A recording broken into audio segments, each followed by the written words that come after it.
everyone. Welcome to One on One with La Tigris. Today, I have the pleasure of speaking to NTBees from Mousesports, following that tremendous victory in week number 3 of the Paladins Premier League. First of all, NTBees, how are you doing today? I'm very good, thank you. Thank you for having me.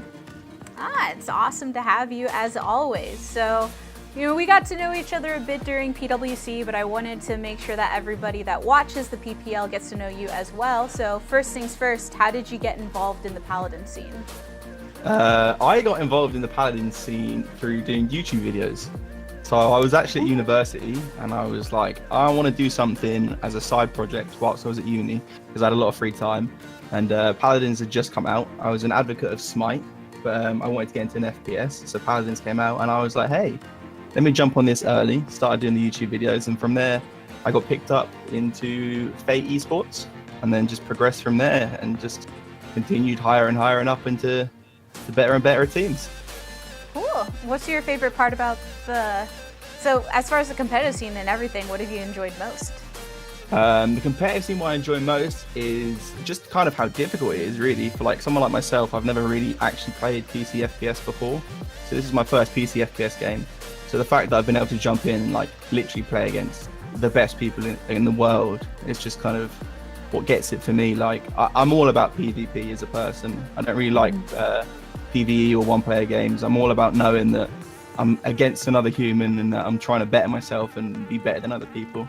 Kind of bad, really. But that's what I enjoy from gaming. I like to know that I'm, do you know what I mean, competing against other people. So that's what gets me most enthralled. I mean, I was just talking to somebody about that. There's something about that competitive aspect that makes it much more enjoyable to some, isn't it?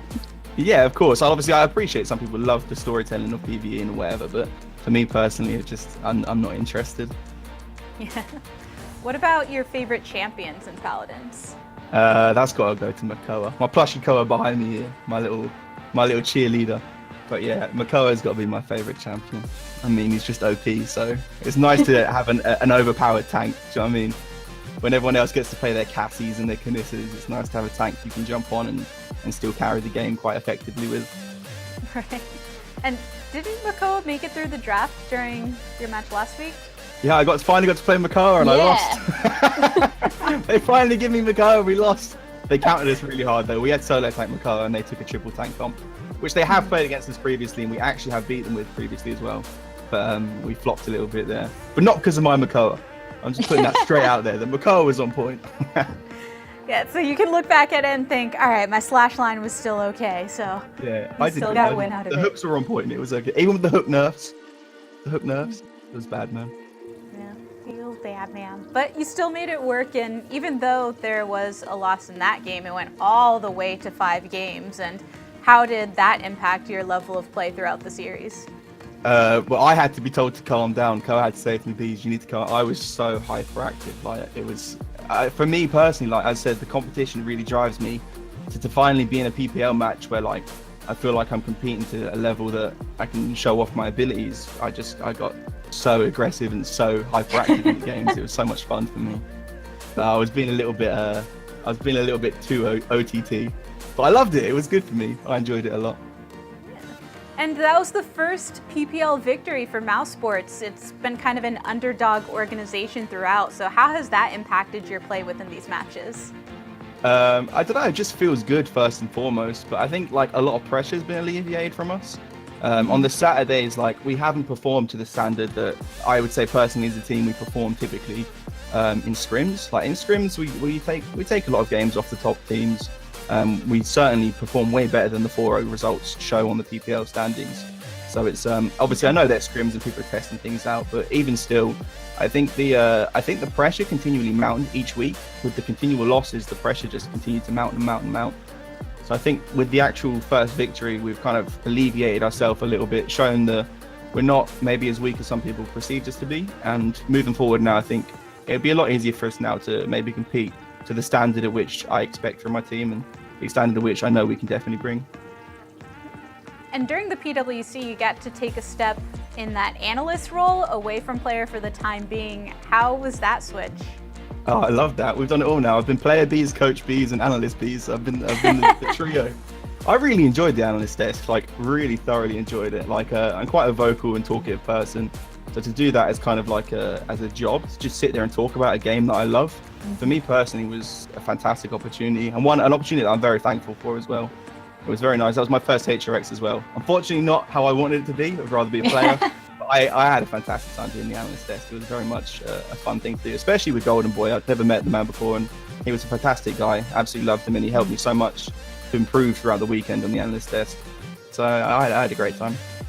Oh, yeah, he's a great person to work with. I mean, yeah, he really is. He made it so easy for me, honestly.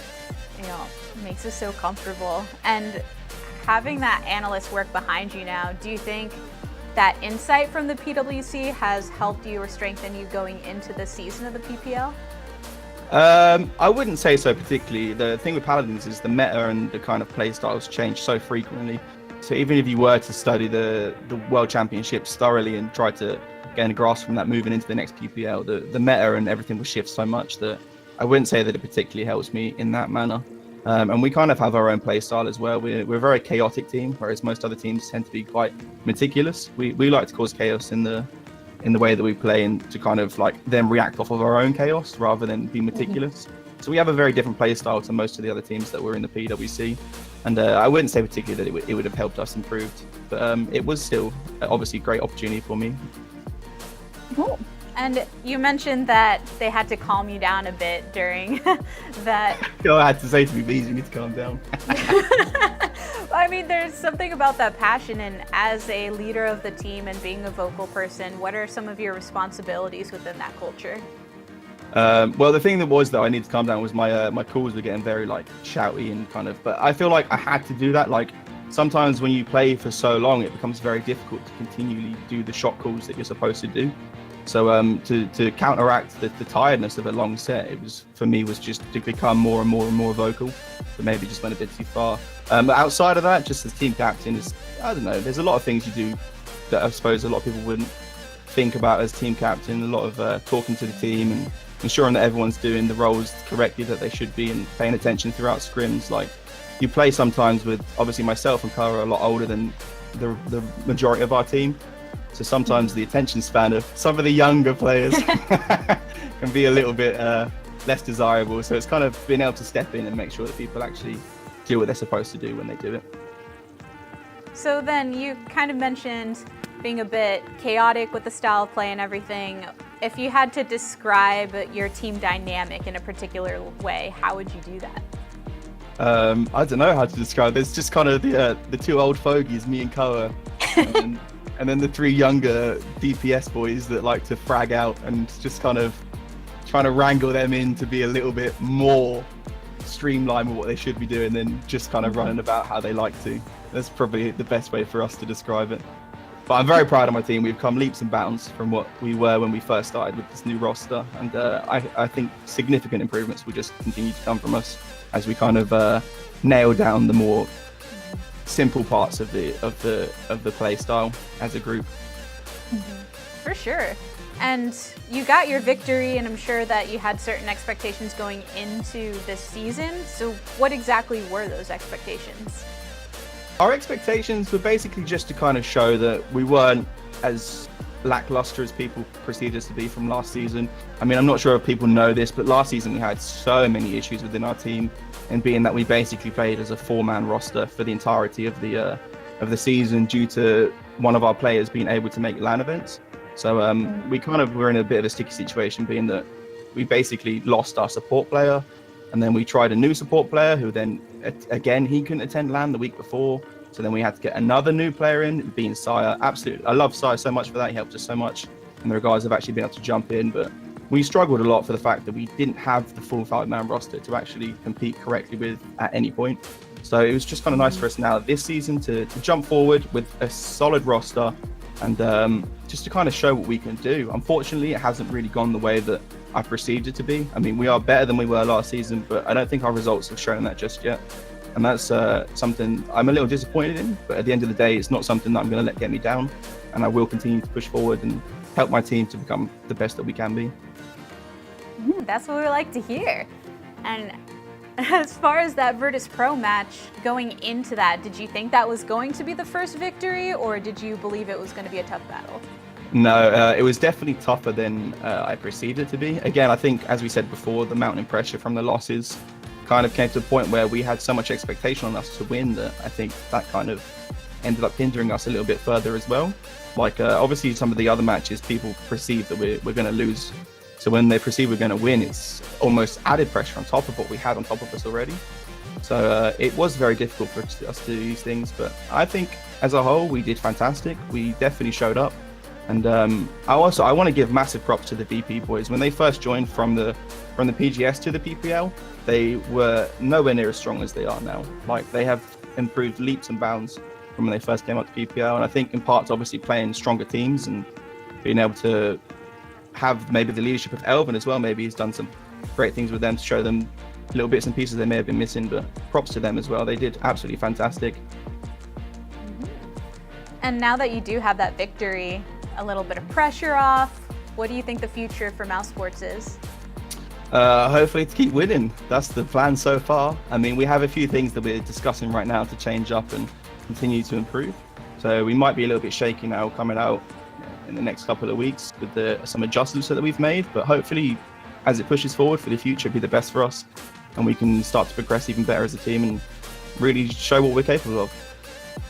And it's been amazing seeing everybody react to what OB68 brings to the table. So I want to know what your take on those changes are.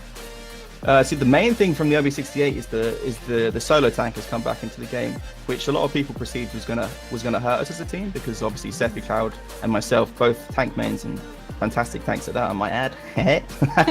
But it's kind of, I have to say for Sephi, like, he's done fantastic to become the flex player that he is. Like, he adapted so fast to playing other champions and really ended up not having that much of an adverse effect on us at all. Also being the fact that, as I said, we like to be very chaotic as a team. The fact that the double flanks have come in quite a lot has actually been quite useful for us.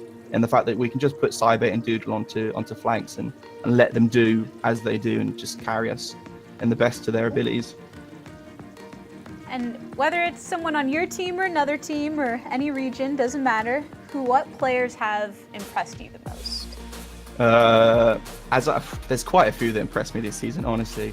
I mean, from my team, I have to give props to basically the whole team, the way they've come together so well. Doodle has made leaps and bounds on his communication.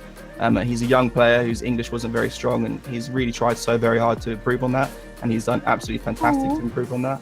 So I'm very proud of Doodle on that.